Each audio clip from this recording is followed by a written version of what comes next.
வணக்கம், welcome to my channel. Hi friends, எல்லோரும் எப்படி இருக்கீங்க?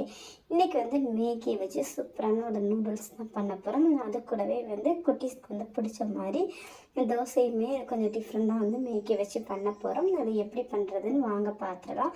ஃபஸ்ட் அதுக்கு தேவையான காய்கறி கட் பண்ணி எடுத்துக்கிறலாம். நான் தண்ணியை ஃபஸ்ட்டு சூடு பண்ணிவிட்டு காய்கறியை கட் பண்ணேன் அப்படின்னா தண்ணி கொதித்து வர்றதுக்கு சூப்பராக நம்ம காய்கறியுமே ரெடி ஆயிடும்.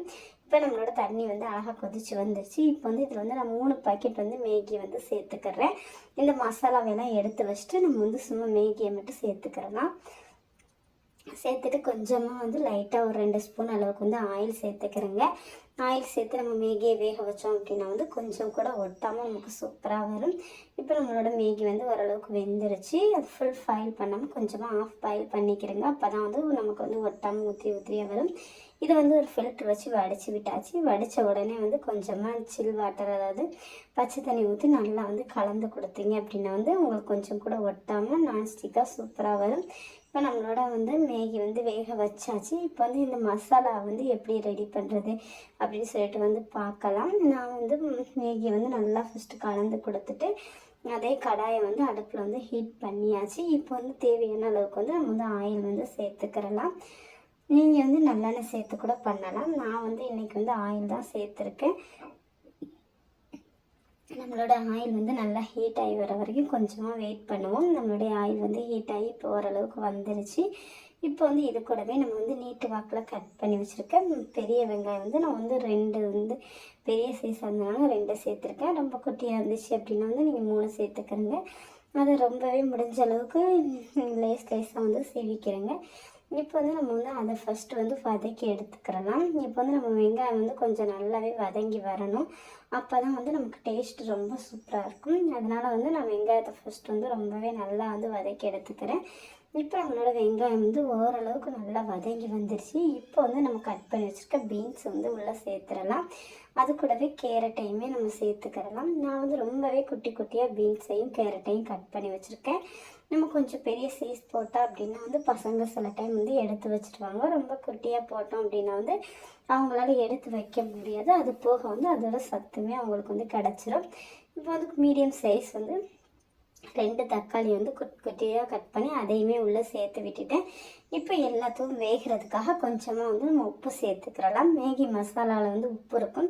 அதனால் பார்த்து கொஞ்சமாக சேர்த்துக்கிறோங்க. இந்த மாதிரி நம்ம மூடி வச்சு வேக வச்சோம் அப்படின்னா ரொம்பவே சீக்கிரம் நமக்கு நம்மளுடைய காய்கறிகள் சீக்கிரம் வெந்து வந்துடும்.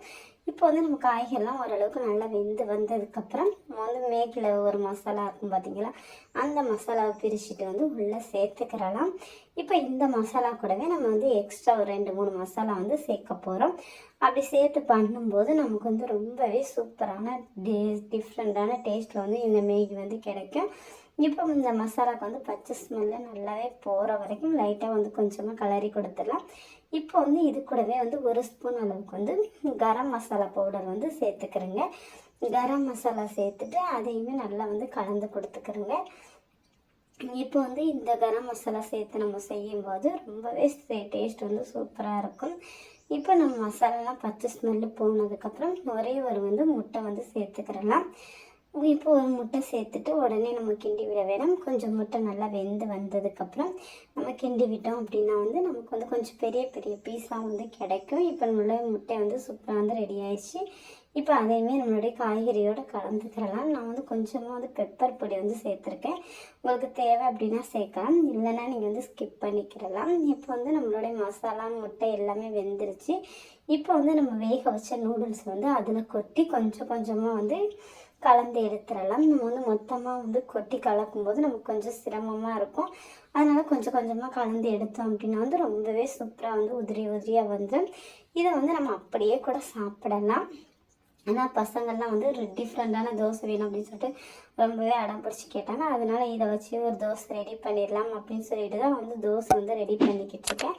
ஃபஸ்ட்டு வந்து கொஞ்சமாக வந்து மாவை ஊற்றி விட்டுட்டு கொஞ்சம் அதை வந்து ஒரு மூடி வச்சுட்டு ஒரு 2 செகண்ட் வந்து வேக வச்சுக்கிடலாம். அதுக்கப்புறம் நம்ம வந்து வேக வச்சுருக்க நூடுல்ஸ் எடுத்து இந்த மாதிரி ஃபுல்லாக வந்து பரப்பி வச்சிடலாம். இந்த மாதிரி ஃபுல்லாக பரப்பி விட்டுட்டு நம்ம வந்து லைட்டாக அதை வந்து சுற்றி வர வேகிறதுக்காக கொஞ்சமாக வந்து ஆயில் சேர்த்து நம்ம வந்து வேக வச்சு எடுத்துக்கிடலாம். இந்த மாதிரி பசங்களுக்கு வந்து அவங்களுக்கு பிடிச்ச மாதிரி என்றைக்காவது ஒரு நாள் நம்ம வந்து செஞ்சு கொடுக்கும்போது ரொம்பவே வந்து விரும்பி சாப்பிடுவாங்க. இப்போ நம்மளோட தோசை வந்து ஓரளவுக்கு நல்லா வெந்து வந்துச்சு. இதை வந்து லைட்டாக ஒரு கரண்டியை வச்சுட்டு நம்ம வந்து திருப்பி போட்டுடலாம். இது வந்து கொஞ்சம் வேக வந்து கொஞ்சம் டைம் எடுக்கும். ஏன் அப்படின்னா வந்து கொஞ்சம் தோசை வந்து கனமாக போட்டிருக்கோம் இந்த ஸ்டஃபிங்லாம் நிற்கிறதுக்காக.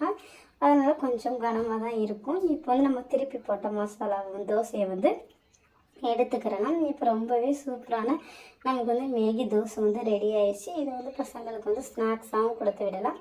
வீட்லேயுமே நம்ம செஞ்சு கொடுக்கலாம். இன்னும் கொஞ்சம் டிஃப்ரெண்ட்டாக யோசிப்போமே அப்படின்னு சொல்லிட்டு ஸ்டஃபிங் தோசை பண்ணிடலாமே அப்படின்னு சொல்லிட்டு ஃபஸ்ட்டு என்ன பண்ணேன் அப்படின்னா வந்து கொஞ்சமாக வந்து அதுக்கு வந்து மாவு வந்து ஊற்றி விட்டுக்கிட்டேன். மாவு ஊற்றி அதே போலவே ஒரு 2 நிமிஷம் வந்து மூடி வச்சு வேக வச்சுக்கிட்டேன். இப்போ நம்மளுடைய மாவு வந்து ஓரளவுக்கு நல்லா வெந்து வந்ததுக்கப்புறம் நம்ம வந்து ரெடி பண்ணி வச்சுருக்க மேகி வந்து உள்ளே சேர்த்துட்டு ஃபுல்லாக வந்து கையை வச்சு இந்த மாதிரி வந்து பரப்பி எடுத்துக்கிறலாம். பரப்பி எடுத்ததுக்கப்புறம் இதில் வந்து நம்ம வந்து இன்னொரு தோசை வந்து சேர்க்க போகிறோம். இப்போ ஃபுல்லாக ஈவனாக பரப்புனதுக்கப்புறம் நம்ம வந்து ஒரு கரண்டி அளவுக்கு வந்து மாவு எடுத்து லைட்டாக அது வந்து கையோடு வந்து ஒட்டி வரும். அந்த மாதிரி ஒட்டி வராத அளவுக்கு லைட்டாக கொஞ்சம் கொஞ்சமாக அப்படியே ஃபுல்லாக வந்து அதை வந்து கவர் பண்ணி எடுத்துக்கிறேங்க. இப்போ நம்மளோட மாவு வந்து சூப்பராக வந்து கவர் பண்ணியாச்சு. கவர் பண்ணதுக்கப்புறம் கொஞ்சமாக வந்து ஆயில் சுற்றி வர ஊற்றி விட்டுட்டு ஒரு மூடியை வச்சு வந்து வேக வச்சு எடுத்துக்கலாம். இந்த மாதிரி பசங்களுக்கு பிடிச்ச மாதிரி என்றைக்காவது ஒரு நாள் செஞ்சு கொடுக்கும்போது ரொம்பவே சந்தோஷப்படுவாங்க. எங்கள் வீட்லேயும் அப்படி தான் ரொம்பவே சந்தோஷப்பட்டாங்க. என்ன கொஞ்சம் டைம் எடுக்கும், பட் இருந்தாலும் அவங்க சந்தோஷத்தை பார்க்கும்போது அதெல்லாம் நமக்கு வந்து ஒரு பெரிய விஷயமாகவே தெரியாது. இப்போலோட நம்மளோட தோசையை சூப்பராக திருப்பி போட்டாச்சு.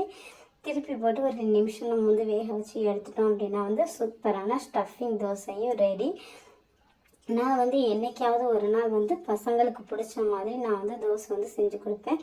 அதாவது அவங்க வந்து என்னென்ன வெரைட்டி வந்து கேட்குறாங்களோ எல்லாமே மொத்தமாக வந்து செஞ்சு கொடுப்பேன்.